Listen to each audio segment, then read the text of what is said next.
All right, welcome to a brand new episode of the Long Island Podfather. I'm your host, Gerry Ferretti.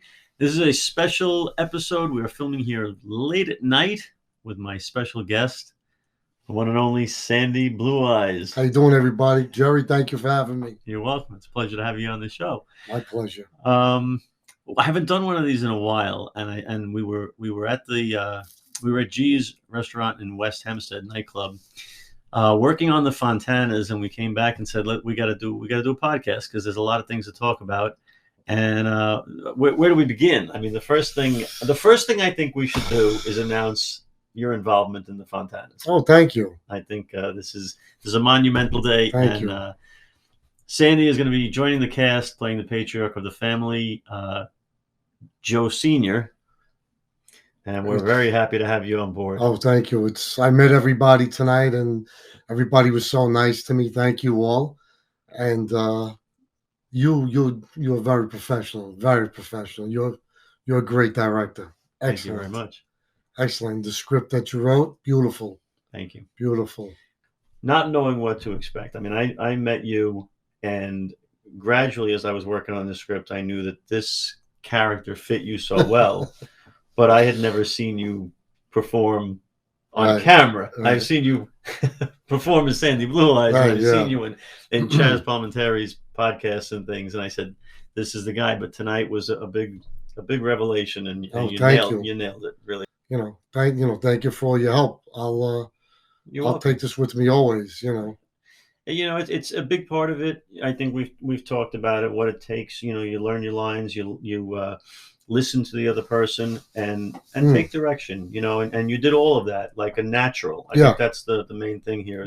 I was taught, just stay calm, know your lines, and know what the other person is saying to you, and comprehend it. Right. And and you did it. Yeah. I was very comfortable. Now who taught you? Who would you say gave it? Like I said, you taught me, pretty much tonight. But I have, I owe it all to my man, Chazz Palminteri, my brother. And, I've been with him a lot of years. Right. And we're on a 20 show tour right now. We just got back from Florida. We're leaving for Texas and California this week. And, my time with him, I learned so much. Again, I learned a lot from you tonight also. Wow. So when I take all these ingredients and I put them all together, right, then the cake tastes pretty good. Analogy. Yeah, he's a professional. You're a professional. So I'm a rookie. We're all at various stages of learning. Yeah, I think we're always learning. Probably Chazz would say the same thing. Yeah, there's always absolutely. something you learn from everything that you do, and I'm believe me. If you're here, I'm here. Chazz is up here. Yeah, no, I know. It's great to be in the same game. Right. To be doing absolutely. the same thing, and I always say it can change on a dime. Right. Something like this, who knows where it could go. Yeah. And this is, let me tell you, this script that you wrote, what an unbelievable story. It's funny. It's intense. It's I'm really getting into it. It's really, really nice. And that was interesting to watch. From watching when we first started tonight, you're feeling your way through. Right. And even me, getting everybody in that room for the first time. Don't forget, like half of these people never met before tonight. Right. So for me also, that's, there's what not knowing. You're facing the unknown, what's going to happen, and watching each time we did a take, watching you guys connect. One more win and this guy's going to set the records for a month. Who cares? I never understand why you like these guys. I just like baseball. And interact and become a family, which is what the Fontanas definitely is. And I watched that happen. We all made each other feel comfortable. Yes. Even when they did one scene, I started the clapping because the scene was so great. We are not legally separated. Well, then sign the damn papers. Right. The couple that was in the scene, they were so great. I said, no, we got to clap. No, we got to clap for them. Yep. And that is appreciated by them. Believe me, when the people watching in the back. Oh yeah. Oh, of course. Because that's their peers, Now, what's your background that led you to where you are here now? Like, tell us. I'm retired New York City police motorcycle officer. I was with the New York City Police Department in the Highway Patrol for 20 years, and I've been retired now 21 years. And I know Chazz like 40 years, 41 years. And I used to say to Chazz, just make me famous. Just give me a small part. Right. Just make me an extra. And he used to say to me, you'll be dead in 2 weeks. Because he used to kid around and say, you'll be running around with all the different women. You'll be dead in 2 weeks. So our joke was always 2 weeks, 2 weeks. So this one day I pulled on his driveway and he had a camera crew. And he says, you wanted to be famous. Okay, go upstairs and put one of those nice outfits on that you always wear. And he put me on this thing that I never even heard of called TikTok, because I'm not up to all this technology. I have an old school phone. You have it on you? Yeah, I have it on me. This is my phone, ladies and gentlemen. It's a slide. Everybody thinks it's a slide flip, but it's a one step up from the flip. It's a slide. A lot of you probably never heard of a slide, and you think this is something new. Look, with the keyboard. What do I need all that other stuff for? So he says to me, he says, you gotta come up with the technology and everything, So he has me doing on his social media, which I'm not even on social media myself. He's got me doing the word of the day, the Italian street, because I'm from Brooklyn. Right. The Italian street city word of the day, all the Italian words, Mamaluk, stuff like that. Right. So from there, a director saw me and offered me to come down for an audition for the show called Gravesend Brooklyn. So I went down as an extra, but they saw the way I dressed, they saw the way I talk, they saw the way I walk, and they moved me up to a principal actor, and right. I had a speaking line, and I actually got paid, and now I'm going to get my SAG card. So it's all been working out, and if it works out, that's beautiful. That's a bonus for me in life. Right. If it doesn't, I had a great ride. I had a great time, but I won't be totally disappointed, because if I really didn't have the big time to begin with, I'm not going to miss it. So I'm just having a great time. Life is good. Yes. So this is just a bonus. Right. And then in the interim, I was introduced to you by a mutual friend, Rob Falk. Very nice gentleman. His very nice daughter and her husband happens to live across the street from me. And he brought you to my house. Right. And we hit it off right away with all the Elvis. The biggest two Elvis fans you'll ever meet. And he's more of a professional. He actually sings big time.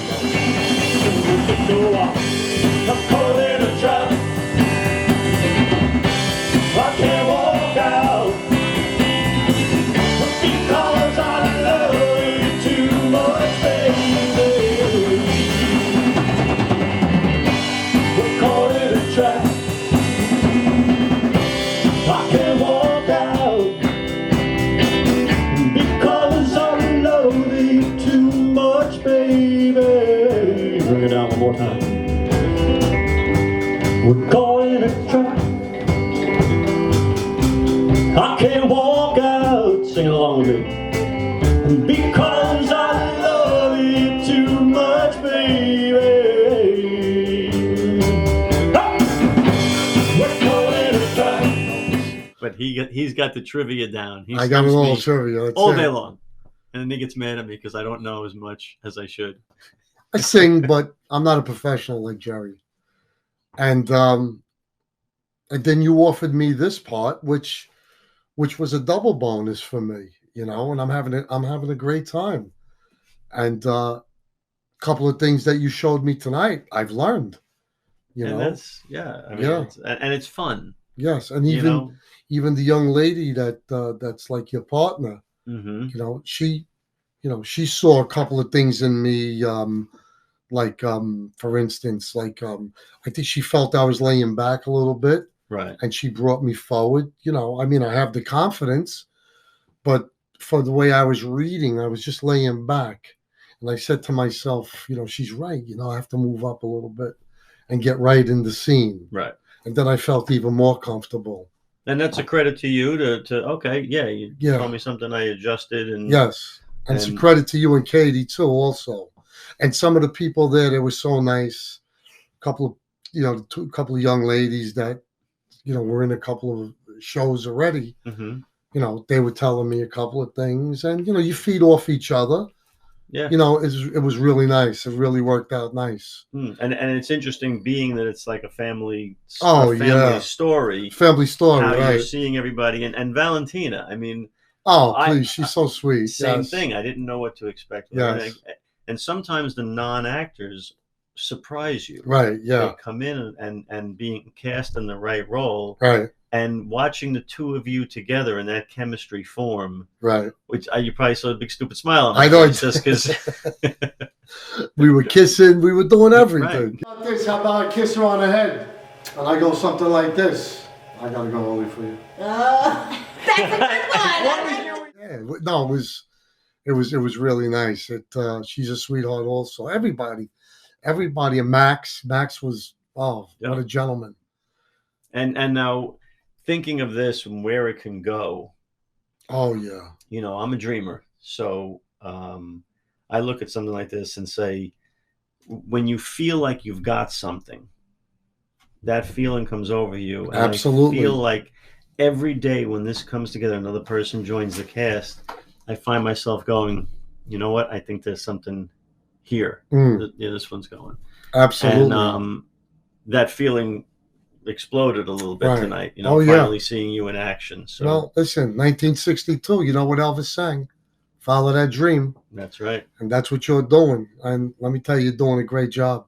Thank you. You're doing a fantastic job. Now, you travel all over the country with Chazz, right? Doing the one-man show. Yeah, we, like I said earlier, we just got back from Florida for 3 one-nighters. This Thursday, we're leaving for Texas and California. Then we come back and we do Tarrytown. And then we do Jersey, Staten Island. April 10th, for all of you Long Islanders, we'll be at the Paramount in Huntington. Chazz does the one-man show, 90 minutes of dialogue. He performs 18 actors from the movie, and he does it all on his own. It's really incredible. It's a great, great original play. That's how it started. It started out as a one-man play. Then it went to the movie, and then it went to the musical. Right. And Robert De Niro really opened the doors for him. And after every show, he gives credit to Robert De Niro.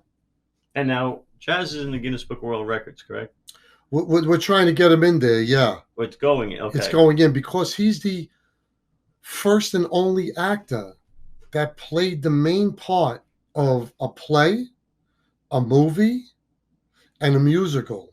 Wow. The one-man play, the musical, and the movie, and it's his. Right. So he's the first and only actor that has ever done this. That's amazing. Yeah. So we're getting in touch with the Guinness Book of World Records. Wow. And we're trying to get him in there. Yeah. And I love to hear that story. I've seen him tell the story about how he, was doing that. He had $200 in his bank account. Right. And they offered him $250,000 all to $1 million. And right. What happened was he had $250 in the bank account, and they called him in. He had the script already written. So these producers called him in, and they said, "We'll buy the script from you for $250,000." Mm-hmm. And he only had $250 in the bank. And he says, "Yes, I'll sell the script to you, but I have to play the main part." Right. And they said, "No way. We have to get a big-time actor to play this part," because he really wasn't well known at the time. So he says, "Thank you, but no thank you." So then he was offered $500,000. And he said, "Sure, but I play the main part." And they said, "Can't play the main part. We have to get a seasoned actor." He says, thank you, but no thank you again. He goes for the third time now, and they offer him $1 million. He had $250 in the bank. Unreal. They offered him $1 million. He got up from the table, and he says to the producers, is there a men's room around here? And they says, yeah, use the executive men's room. He said he went into the men's room. He washed his face with ice cold water, and he took out the piece of paper in his pocket that his father wrote that the saddest thing in life is wasted talent. He has that original piece of paper. He put the paper back in his pocket. He went out there in front of the producers again, and he said to them, I'll sell it to you, but once again, I play the main part. Wow. They said, you can't play the main part because we need a seasoned actor. He said, thank you, but no thank you, once again for the third time. He got up and he said, thank you for your time. And they said, you know, this will never be made. And he said to them, you're right, but not by you, but it will be made. Right. So he agreed with them. It wouldn't be made by them. Right. But it would be made. So Robert De Niro, when he was doing the one-man show now, back in like 87, the stage manager says to Chazz when he was done with the play, he says, there's a movie star waiting for you in your dressing room. And Chazz says, a movie star waiting for me? Who is it? And the stage manager says, he says his name is Robert De Niro. So he's Robert De Niro's waiting for me? He says, I walked into the dressing room. He says, Mr. De Niro. He says, call me Bob. He says, I heard about you. I heard about this whole story. He says, and I really don't know how you did what you just did. You played 18 different characters. I've never seen that, Robert De Niro said to him. He says, you should play the main part. It's your script. It's your life. It's a story of his life. Right. He says, and it'll be authentic. He says, I'll tell you what, on a handshake, he says, I'll play your father and I'll direct it. Do we have a deal? Wow. And on a handshake, to this day, the rest is history. It's amazing. And I used to think the story with Stallone was amazing, but this even goes further than that. Right. Well, to mention Stallone, he did get in touch with Chazz. You know, he knew him, but he didn't, but he got in touch with him. And he said to Chazz, stick to your guns. Don't give up. Because they tried to do that to me with Rocky. Right. When he created the Rocky movie. I saw recently on a YouTube video, I was watching Chazz talk about it, and he said the 250,000 was more difficult to turn down than the million. Yes. Yes. He said by the time it got to $1 million, it was just like exactly, yeah. But that first 250,000. Yeah, because he only had $250 in the bank. Right. Which he started out as a bouncer in nightclubs because his father used to train professional boxers. His father was a trainer for boxers. So he taught Chazz, Chazz a pretty good boxer. Right. He knows the moves and everything. And that's why he got hired to bounce in like the Limelight and in this place. I can't think of the name of the place in Beverly Hills. Now there was a place in one of his videos, and this cracked me up. Okay. He was a bouncer. He was working the door, and he didn't let some big, the biggest agent in or something. Right. And he got fired. Swifty Lazar. Right. What happened was. It's a great story. This was like Studio 54 back in the day, when people would line up and the bouncers were allowed to pick who they would allow in. Mm-hmm. So this gentleman comes up. There was a line around the building. I can't think of the name of the place in Beverly Hills. And this gentleman comes up and says, you got to let me in. They're having a party for me tonight. And he says to the guy, well, who are you? The guy says, my name is Swifty Lazar. He says, you're not on the list. I don't even know who you are. Right. He says, get to the back of the line. The gentleman says to him, if you don't let me in right now to go to my own party, you'll be fired in 10 minutes. He says, oh, yeah? I don't think so. Right. The guy went to a payphone, No cell phones in those days. No slide. No slides in those days. So the guy went to the payphone and called up the owner of the nightclub. The owner comes out and says to Chazz, "Did you just tell the gentleman that he wasn't allowed in because he wasn't on the guest list?" So he says, "Yes, I did." And the owner looks at him and he goes, "You're fired." That's crazy. So now Chazz didn't know what to do with his life. And he says, and that's when his father said, the saddest thing in life is wasted talent. So what he did was, he says, "What can I do? I always wanted to be a writer." So he sat down with, and he went to the nearest drugstore and he got a couple of pads of yellow paper and he started writing about when he was a little kid and he saw the gangster shoot the guy. Right. And he never forgot that. Mm. So he says, "I'll just write about what I saw. And well, I'll just take it from there." Right. And the rest is history. And that's such a key, right? What you know, right? What you've Oh, experienced. Absolutely. Sure. Yeah. What cracked me up when he said, the guy said to him, "Do you know who I am?" And Chazz said, "Yeah, you're the guy I'm not letting in." Yeah, right. Exactly. Yeah, that's true. That's true. Yeah, he did say that. Yeah. So yeah, but it's true. You know, you're right. Look at the Fontanas. It comes from within. Oh, definitely. And as a writer, for all you people out there who want to write, for a long time I tried to write when I was younger, and I thought that, you know, I had to create something from nothing. Right. I Yeah. didn't go from within and say, Right. "Let me just write what I know."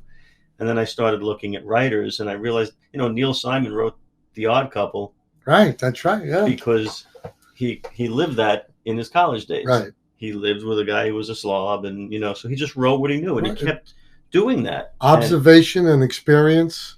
comedians do it. Right. Everybody does it. So it changes the game plan. And I find a lot of it is like I'm very realistic. I'm very common sense. Hmm. So there's a lot of things in life that it just, if you just use your common sense, you know, Right.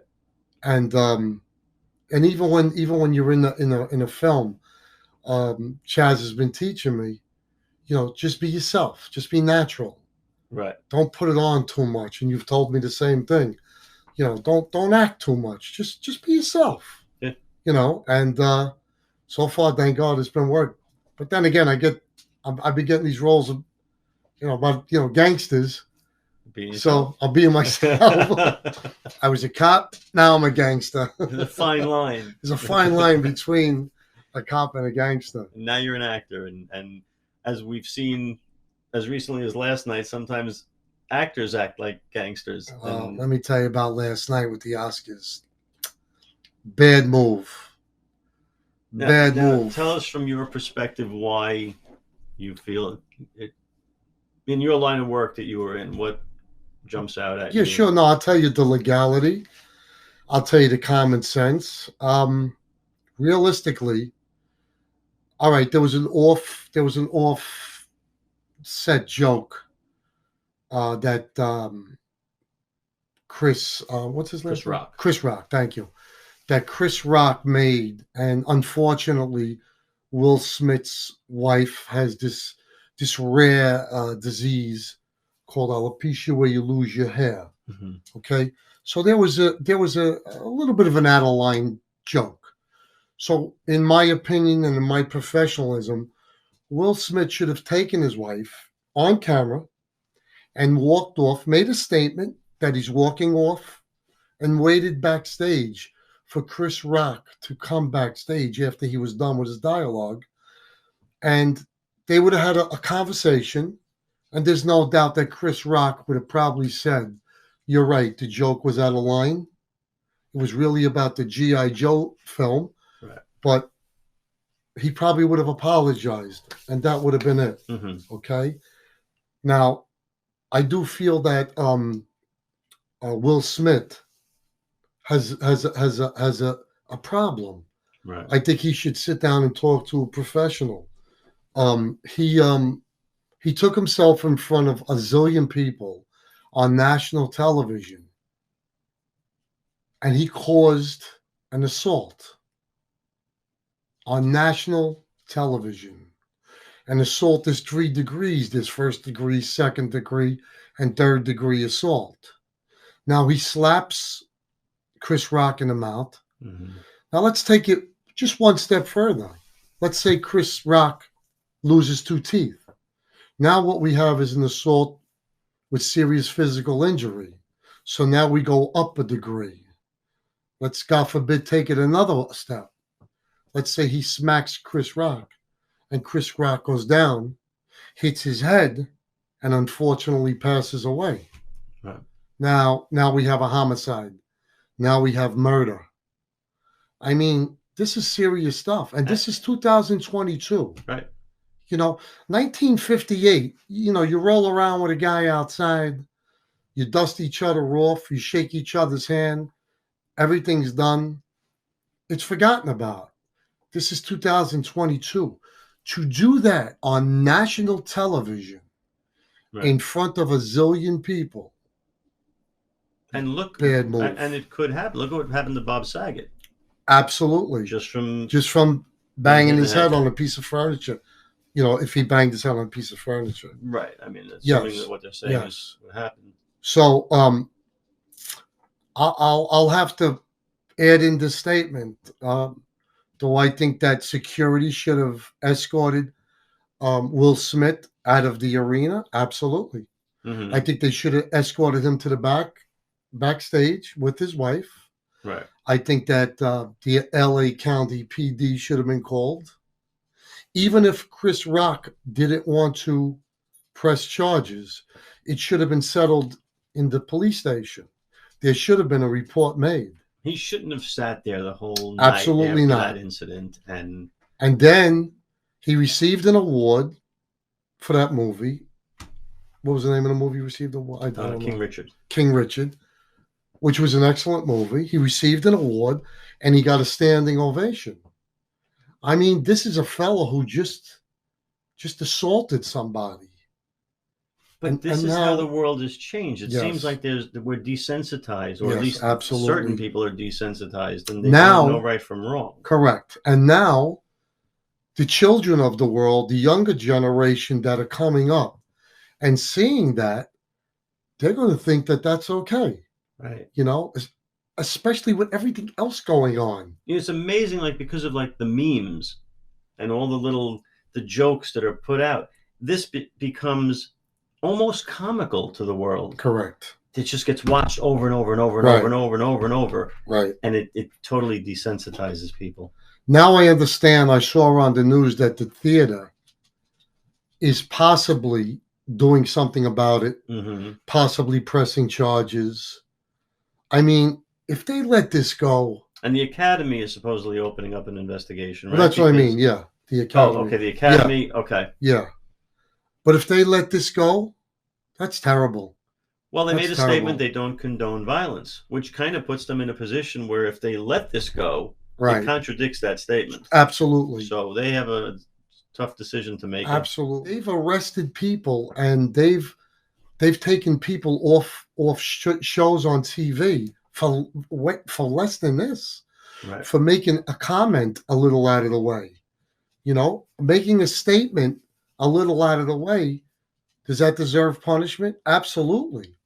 But this is so much more, right? And I guess Chris Rock is just a nice guy that just wants to let it go. Yeah, and I think that's part of it also is the pressure in that industry to defend Chris Rock a little bit. If you're not edgy, if you're not, it's such a critical job being the host of the Oscars in today's day and age. Ricky Gervais, I forget if it was what show it was, the Emmys or one of the award shows where he ripped Hollywood to pieces. Oh yeah, and it was hysterical. Yeah. So now that sets a bar. Right. So a guy like this comes in. And he's got to write these jokes where he's going to pick on people. All right, he crossed the line. Yeah. But did it warrant this? Absolutely not. The last thing you want to do, or I would do, is number one, embarrass yourself. Mm-hmm. Number two, embarrass the woman you're with, or the friend you're with, or your mom or dad that you're with, or anybody. Number three, embarrass everybody in that room, make them feel uncomfortable, because after that incident, you could actually. I felt uncomfortable in my own house watching it. Right. At first, everybody thought it was like a joke, like it was scripted. And you realize when Will Smith got back to his seat, that he was screaming with vulgarity, with this incredible look on his face, like he wanted to kill him, like he wanted to kill Chris Rock. Yeah. And one of the last things I'd like to say about that is, I've always lived by, you're a tough guy until you meet a real tough guy. So what do I mean by that? Let's make believe it wasn't Chris Rock. Let's make believe it was The Rock. All 260 pounds of muscle. I want to know if Will Smith would have attempted to go up and smack him in the mouth. I don't think so. So it would have been a totally different situation. I think Will Smith would have shot something out of his mouth like he did when he was sitting down. Maybe. But if it was The Rock, right? And I I'm not saying because Chris Rock.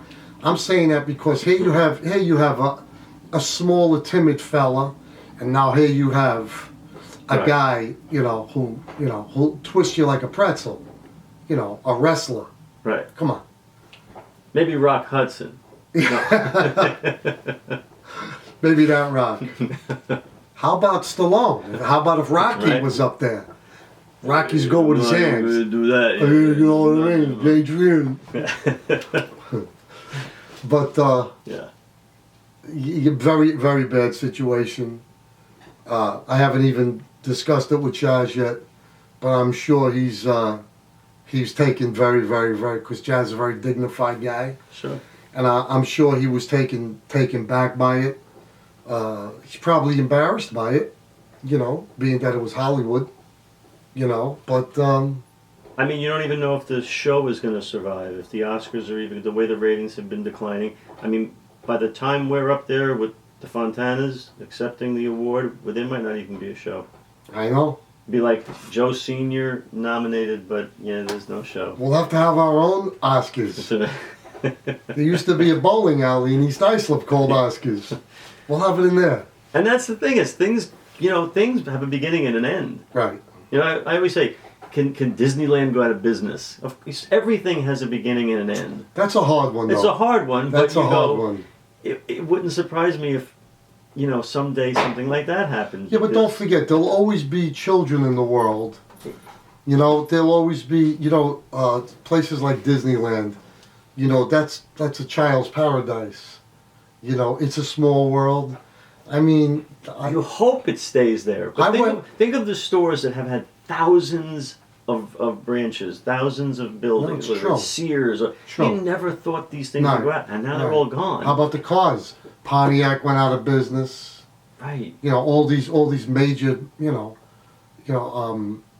lucky Macy's is still going. Hanging on by a thread. Yeah. You're lucky because that's where you get your sport jackets, right? That's right. And this, by the way, is dressing down. Oh yeah, tonight I'm casual. Right. This is casual. Usually I'm in a suit, Today, how many times you asked me, should I wear a suit for this? I'm like, no, you're playing a guy who's a pizzeria owner, who's a former stand-up comic. Be comfortable. I had the suit on last night. Comfortable in a suit. I had the suit on last night.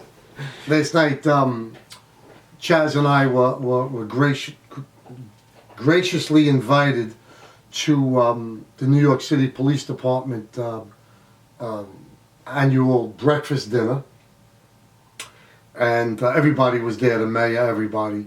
So it's very dignified, and we honored the widows and orphans also of the police officers that were killed in the line of duty. And there were speeches, and they honored Chazz. They honored him, and he made a beautiful speech for the police officers. He loves police officers all over the country, all over the world. Right. He speaks, has total respect for police officers all over the world. It really is, really is nice, that he stayed that way too. Oh, in absolutely, that yeah. line of work too, which is. And he's a impressive. regular guy, you know, he's not, you know, listen, you're up there with all of the directing and stuff. You're a regular guy. You know, like, I've seen other Hollywood people, they, you know, they tend to think that they're better than everybody else. Right. But Chazz, let me tell you something, Chazz is a gentleman. I love him to death. He's my brother. No matter where we go, he's very well respected. He respects me to the highest. I respect him to the highest. Mm-hmm. His wife and kids, they're my family. Beautiful. I stay at his house. You know, when they go away as a family, I babysit the house. I go in the pool. Go to, It must be fun traveling with him. oh, forget it. The fun? The two Oh, of you. my God. His wife said we should be married, him and I. You want to see some fun? Go to Chazz Palminteri TikTok. You'll see I do the word of the day. You want to come to the show, you have to call the theater and buy tickets. You go to chazzpalminteri.net. You come and see the one-man show, like I said. April 10th for all you people on Long Island. The Paramount in Huntington. And I sell all the merchandise in the lobby. You come over and say hello. You take a picture with Sandy Blue Eyes. And I'll be there with Rob Falk on April 10th. April 10th. So you can come and meet all three of us. That's correct. Take pictures with all of us. Top director right here. Right. Right here. And if you want to see podcast, also with me, with Chazz, you just Google Chazz Palminteri Show, YouTube. And I'm also on his Instagram and his Twitter. Forget about it. It's just a great time. It's, like I said, if anything happens because of all of this, Right. I'm starting a new career. 65 years old, I'm starting a new career. Never too 65, what am I doing? You're becoming a star. At 65. The Fontanas, Gravesend, TikTok, all That's of right. this. Check out the Fontanas. You can look Absolutely. at our link on Indiegogo if you want to contribute, want to help us out. Indiegogo.com/projects/the-Fontanas. Also look up the New York Long Island Film Festival, which will be again this October here in Lindenhurst. You can submit at Film Freeway. And we'll see you at the April 10th show of Bronx Tale. And I want to thank you for being on the show. I mean, we have the green screens like half set up. We came back here at it's like 2 o'clock in the morning. Yeah. And we were like, let's just do it. So it's not the ideal background, but we had to make this announcement. Welcome to the Fontanas. Thank you. I'm more great. than happy to be here. We'll have you back again The when best. we can do it. Great guy. The best. Right here. See you soon. Take care now.